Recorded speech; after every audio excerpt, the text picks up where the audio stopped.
start off with our mince, or Bolognaise if you will.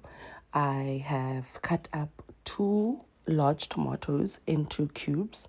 I've used 1 carrot and I've cut that into small cubes as well.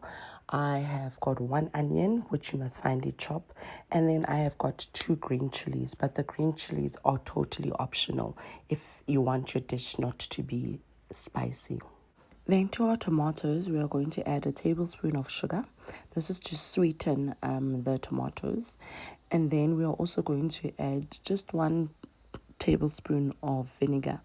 And basically vinegar is acidic, and when you add something that's acidic to your dish, it brings out the flavor of your dish. So I'm just going to put it into the tomatoes and just stir so that everything is incorporated. Then I've got my pan and I'm going to put in some oil, just lightly drizzle some oil. My pan is super hot as you can see, but it's okay. Then I am going to put in my onions, chilies, and also my carrots.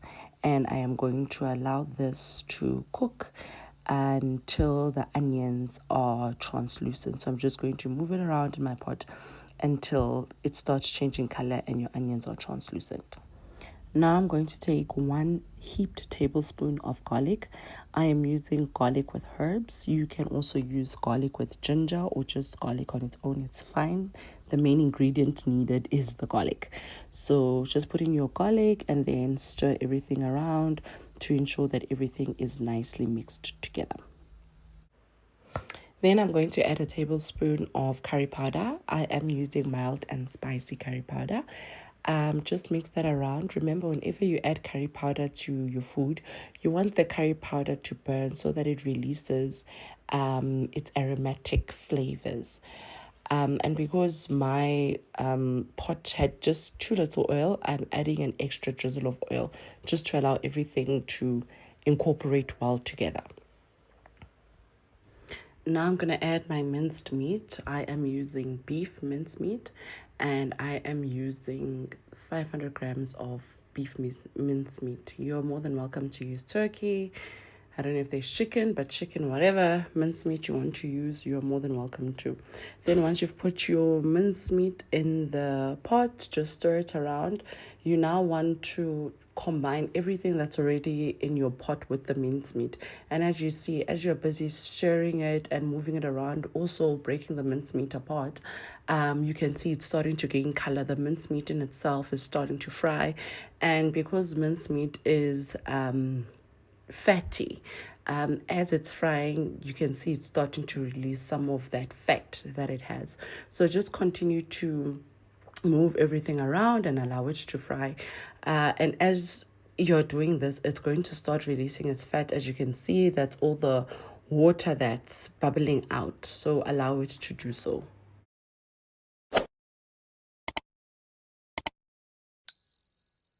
Then after allowing it to just sit for about a minute, I'm going to go in with my spices. I am using 1 tablespoon of paprika. Then to that, I am going to use 2 tablespoons of barbecue seasoning. I am using 7 colors barbecue spice. Then I'm going to go in with a teaspoon of mixed herbs. You can actually go in with a tablespoon. I just had a teaspoon worth of mixed herbs. Then I'm going to go in with a tablespoon of steak and chop spice. Then this is my little ingredient that I like to add whenever I'm cooking mince. I am going to use 1 teaspoon of mixed spice. The nutmeg, the cinnamon, it just elevates your minced meat. So once all your spices are then in, stir your mincemeat well so that the spices are able to mix well with the entire dish. Then once all your spices are in, you are going to go in with your tomatoes, and you're just going to put your tomatoes into your dish and start stirring them around with your mince. Remember, you also want your tomatoes tomatoes to get the flavor that you've now imported in your mince meat. So stir everything very well. And once that is done, this is optional. You can go in with just a pinch of salt, just to make sure that the flavors will pop. But if you can taste that your dish, like the spices that you use, have a high salt content already, you don't need to do this. So because my spices that I use don't have a lot of salt, it needs a little bit more salt. And once the salt is in, then you can stir, and make sure that everything is now well mixed together. Then lastly, I am going to go in with some fresh chives, and as you can see, my chives are frozen, and this is only because that's how I preserve my fresh herbs. Since I don't use all my fresh herbs the time that I buy them, I just put them into the deep freezer, and whenever I need them, I take them out and use them. So I'm just going to take a couple sticks worth of fresh chives, and I am just going to chop that into my minced meat. And then once I have chopped all my chives into my minced meat, I'm going to ensure that I stir everything well. You don't have to use chives. You can use parsley, or alternatively, you don't even have to use any fresh herbs. If you had enough dry herbs, then you're more than welcome to just use those. And now that our chives are in, we are going to go in with our tomato paste. So tomato paste is a concentrated version of tomatoes, and this is going to help bring out that extra tomato flavor within your minced meat. I am going to use half a sachet of tomato paste. You're just going to put that in and stir it into your mincemeat. Make sure, like, stirring is very important because you always have to make sure that your ingredients are well mixed together. You don't want one section that has like a concentrated flavor and the other section does not.